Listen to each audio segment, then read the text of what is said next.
भारत देश आहे हे आपल्याला त्या ठिकाणी लोकांसमोर मांडावं लागतं. आणि म्हणून त्या काळात सुद्धा ही सगळी मंडळी दिवस सुरू होतो, रात्री 11 वाजेपर्यंत लोकांच्या घराण्यामध्ये असतात.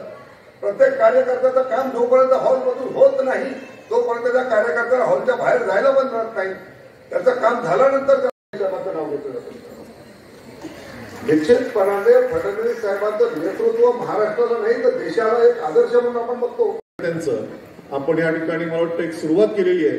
अजूनही आपलं महायुतीचं उमेदवार जरी ठरलेलं नसेल तरी पंतप्रधान श्री नरेंद्र मोदी हेच आपले सर्वांचे उमेदवार असणार आहे आणि आपल्याला सर्वांना त्यांच्यासाठीच काम करायचं आहे. आणि त्याच्यामुळे उमेदवार उद्या कोणी असेल पण आपण सर्वच उमेदवार असणार. पंतप्रधान नरेंद्र मोदी यांना आपल्याला पुन्हा एकदा पंतप्रधान त्या ठिकाणी बनवायचं आहे आणि त्यासाठी आपल्या सर्वांना आता कामाला लागायचं आहे. बाकी मी कामांचा आढावा वगैरे पुढच्या मीटिंगमध्ये वगैरे ठिकाणचा उत्साह कार्यकर्त्यांचा बघितल्यावर मध्य उत्तरमध्ये कमळ आणि महायुती जिंकणार याच्याबद्दल माझ्या मनात मंगेशजी म्हणाले की ते खरं आहे. उमेदवार कमळ आहे, उमेदवार मोदीजी आहेत, उमेदवार एकनाथ शिंदेजी आहेत, अजितदादा पवार आहेत, रामदास आठवलेजी आहेत, उमेदवार पूनमताई आहे, उमेदवार आपण सर्व कार्यकर्ते. या मतदारसंघाचा आढावा रेल्वे स्टेशनच्या जवळील भागामध्ये असलेल्या सेवा सुविधांपासून त्या ठिकाणी निर्माण होणारे विविध पायाभूत सुविधांमधले पुलं, रस्ते या सगळ्यामध्ये एवढ्या जटिल समस्येतून सुद्धा काळामध्ये उद्धवजी मुख्यमंत्री होते. लोक प्रार्थना करत होते ओढवून कोणाला धान्य पोचव, कोणाला रेमडेसिवीर दे, कोणाला बेड दे, कोणाला मदत कर. कुठे होते काँग्रेसवाले? कुठे दिसले काँग्रेसवाले? कुठे होते शरदचंद्र पवार गटाची लोक? कुठल्या ठिकाणी लपली होती? अडचणीच्या काळात हे कधीच कुर्लावासियांसाठी आले नाही. आणि कुर्लावासियांना आपला घर परिवार मानून अडचणीच्या काळात कोणी उभं राहिलं असेल तर हीच महायुतीची लोक उभी राहिली आहेत. आणि म्हणून आमच्या महायुतीच्या बाजूने लोकांना आपल्याला ते सांगावं लागेल. मानाचे निर्णय असंख्य आपण सगळ्यांनी केलेले प्रयत्न 4 जूनला ज्या वेळेला मतमोजणी होईल त्यावेळेला याच कुर्ल्यात याच ठिकाणी आपण एकत्र येऊ आणि त्यावेळेला वर्तमानपत्राच्या अगोदर दूरचित्रवाहिनीवर बातमी येईल की उत्तर मध्य लोकसभा क्षेत्रातून महायुतीचा उमेदवार 4.5 लाख मताने निवडून आला. हे स्वप्न आपण पूर्ण करूया. खूप खूप धन्यवाद. जय हिंद, जय महाराष्ट्र. इनको बाजू कर. White shirt. हाँ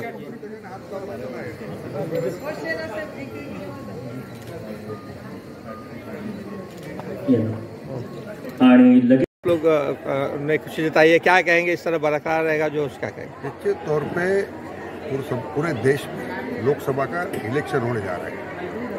महाराष्ट्र में और मुंबई में आज एक अलग तरीके का वातावरण निर्माण हुआ है. तो खास करके मुंबई में जो 6 लोकसभा मतदार क्षेत्र है उसके अंदर भारतीय जनता पार्टी के नेता, उसके अंदर शिवसेना, राष्ट्रवादी, आरपीआई और भाजपा के सभी कार्यकर्ता और नेता मिलकर आज पूरे मुंबई शहर के अंदर विधानसभा क्षेत्र वाइज जो है वो निर्धार मेड़ावा लेने का काम कर रहे हैं. ये जिले के अंदर ये तीसरा मेड़ावा आज होने जा रहा है. निश्चित तौर पे आज आप देख रहे हैं एक अलग तरीके का वातावरण इस जिले में नहीं पूरे मुंबई में अपने को देखने मिल रहा है. और आने वाले समय में जो है वो ये मेड़ावा के माध्यम से सभी कार्यकर्ताओं का मन मिलन करने का काम करने का हो रहा है. और आने वाले समय में जो है वो पूरे वार्ड लेवल तक जाके हमारे कार्यकर्ता मतदारों के लोगों तक जाके जो भी केंद्र शासन ने निर्णय लिए, राज्य शासन ने निर्णय लिए और खास करके इस मतदार संघ में हमारे आमदार उड़ालकर साहब ने जो काम किया है वो लेके जाने का, लोगों तक लेके जाने का काम हमारे सभी पार्टी के कार्यकर्ता एक साथ मिलकर करेंगे. और ज़्यादा से ज़्यादा मार्जिन से हमारी जीत तो तय है. आज पहली ऐसी इलेक्शन होने जा रहा है देश में. पूरे राजकारण राजनीति के इतिहास के अंदर लोकसभा का पहला ऐसा इलेक्शन है कि वो जो इलेक्शन सिर्फ जीत के लिए नहीं हो रहा है. देश में 400 पार और महाराष्ट्र में 45 पार, इसके लिए इलेक्शन हो जा रहा है। जीत तो हमारी तय है, लेकिन हर एक लोकसभा क्षेत्र में ऐसी कंपटीशन लगी है कि हमारा जो भी प्रत्याशी होगा वो सबसे ज़्यादा मार्जिन से जीत के लोकसभा में जाएगा। इसके लिए हम लोग सभी कार्यकर्ता एक साथ में मिलकर काम कर रहे हैं। ओके, तो संविधान बदलने का मतलब? देखो, संविधान मोदी जी ने अभी कहा है, परसों ही मोदी जी ने कहा है कि संविधान बदलने का अभी इतने साल से वही मुद्दा है, कुछ नया मुद्दा आना चाहिए। इनके पास कोई मुद्दा तो बचा ही नहीं है, तो संविधान पे आ जाते हैं। उनको डर है कि हमारे दलित बांधव है वो महायुति के साथ में खड़े रह रहे हैं, इसके लिए वो डर गए। मोदी जी ने परसों ही कहा है कि एक देश एक संविधान एक कायदा होना चाहिए। आज तक कांग्रेस के राजनीति में आप देखोगे तो कश्मीर के लिए अलग कायदा, कश्मीर में अलग संविधान और अलग देश, बाकी के देशों में अलग संविधान, ये काम कांग्रेस के राजनीति में हुआ। लेकिन मोदी जी ने जो 370 कलम हटा के आज आप पूरे देश में एक ही कायदा, ये निर्णय लेने का काम आदरणीय मोदी जी के नेतृत्व में देश में हुआ है। ओवरऑल विरोधक है ये झूठी बातें करते हैं। विकास बहुत हुआ, मैंने मेरे भाषण में भी कहा है कि स्थानिक आमदार है, उन्होंने भाड़ा के प्रश्न है, कलेक्टर के विभाग के जितने प्रश्न हैं उनको विधान भवन में मांडने का काम किया और अच्छी तरीके से वो प्रश्न विकास करने का काम आज स्थानिक आमदार अपने मंगेश कुडालकर साहब ने किया है। किस तरह आप लोग ये बातें जनता में ले जाएंगे? हम लोग ये सब बातें और जनता जानती है इधर कौन काम किया है, कौन विकास है, इसके लिए जनता को बोलने के लिए नहीं, हम लोग सब जनता के ये सब मुद्दे लेके जाने वाले हैं। कशा प्रकारे पुढची वाटचाल असेल?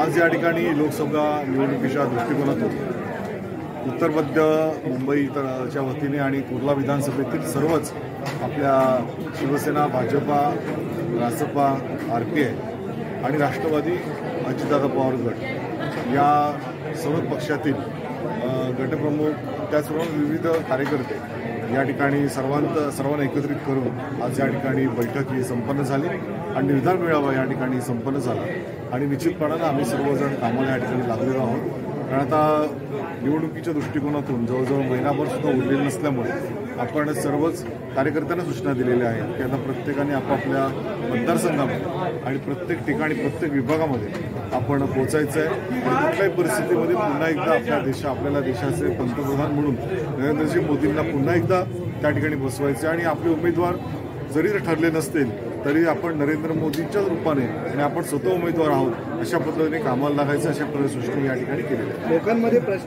आपण बघितलं असेल मुंबईतल्या बहुतेक जागांवरती अजूनही उमेदवार जाहीर झालेले नाही आहेत, पण आम्ही सर्व कार्यकर्ते कामाला लागलेलो आहोत आणि आम्ही स्वतः उमेदवार आहोत अशा पद्धतीने आम्ही काम या ठिकाणी करणार आहोत। लवकरच उमेदवारही जाहीर आहेत। जरूर काम तो आप सबके सामने है और जो काम किया है वो सभी अभी हम देखा रहेगा, हर एक वसाहत में, हर एक प्रभाग में, हर एक विभाग में यह काम मैंने अपने माध्यम से और हमारे सभी कार्यकर्ताओं के माध्यम से मैंने किया हुआ है और ये कार्य लेके हम लोगों के पास जाने वाले हैं और जरूर इस वक्त हम देश के लिए मतदान करें, इसके लिए हम सभी लोग इकट्ठा हुए और जोरदार तैयारी से अभी हम लोग काम करें।